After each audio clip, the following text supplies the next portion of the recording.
नमस्कार दोस्तों, स्वागत है आप सभी का आपके अपना YouTube चैनल रेनबो कैंपस में। आज मैं इस वीडियो में प्रेजेंट कंटिन्यूअस टेंस से रिलेटेड कुछ पॉइंट को डिस्कस करने वाला हूं। आप सभी लोग इस वीडियो को अच्छी तरीका से देखिए और समझिए।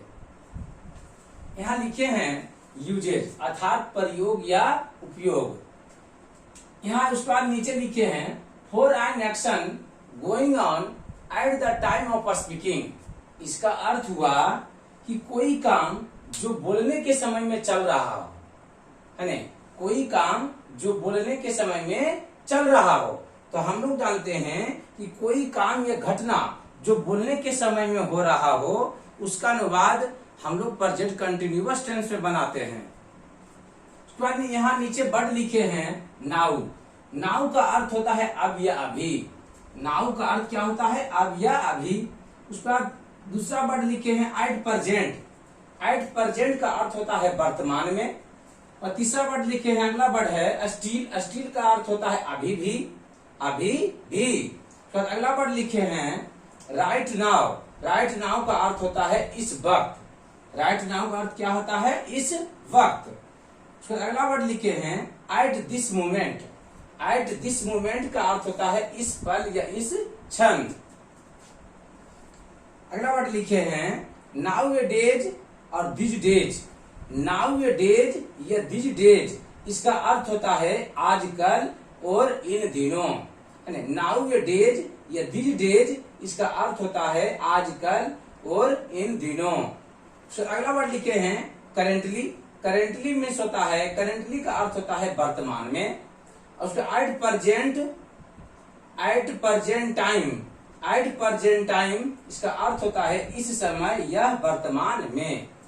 अगर ये शब्द जितना भी टोटल वर्ड है, अगर ये शब्द कहीं भी वर्ड मिलेगा तो हम लोग सेंटेंस बनाएंगे प्रेजेंट कंटिन्यूअस टेंस में, है ना।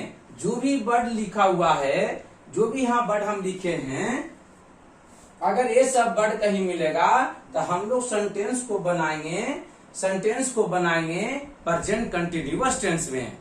यहाँ कुछ कुछ एग्जाम्पल लिखे हैं, आप लोग अच्छी तरीका से देखिए और समझिए।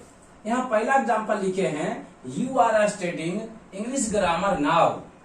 You are studying English grammar now, इसका अर्थ हुआ कि तुम अभी अंग्रेजी व्याकरण पढ़ रहे हो, है ना। इसका अर्थ क्या हुआ? तुम अभी अंग्रेजी व्याकरण पढ़ रहे हो। दूसरा एग्जाम्पल है I am teaching you, I am teaching you right now. इसका अर्थ हुआ मैं इस वक्त आपको पढ़ा रहा हूं। मैं इस वक्त आपको पढ़ा रहा हूं।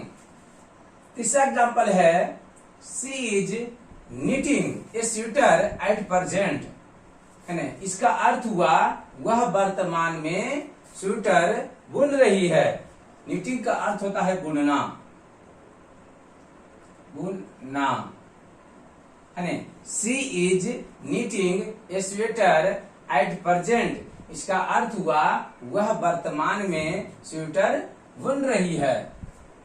अगला एग्जाम्पल है चौथा नंबर में the customer you are trying to call is currently speaking to someone else.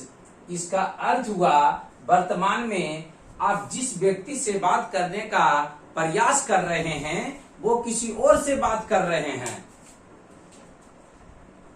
अगला एग्जाम्पल है 5 number are you still drinking. क्या तुम अभी भी शराब पी रहे हो? इसका अर्थ हुआ क्या तुम अभी भी शराब पी रहे हो। अगला एग्जाम्पल है 6 नंबर में he is watching IPL at this time. वह इस समय IPL देख रहा है, ना। वह इस समय IPL देख रहा है। अगला एग्जाम्पल है 7 नंबर में your sister is preparing for intermediate examination now A days. तुम्हारी बहन आजकल इंटर परीक्षा की तैयारी कर रही है। 7 नंबर में क्या है? Your sister is preparing for intermediate examination now A days. इसका अर्थ हुआ तुम्हारी बहन आजकल इंटर परीक्षा की तैयारी कर रही है। अगला 1 नंबर में एग्जाम्पल है she is learning computer these days. इसका अर्थ हुआ वह आजकल कंप्यूटर सीख रही है। 9 नंबर में है your father is driving A bike now.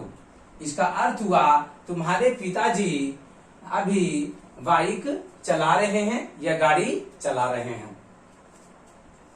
10 number में एग्जाम्पल है he is listening to music right now. इसका अर्थ हुआ वह इस वक्त गाना सुन रहा है।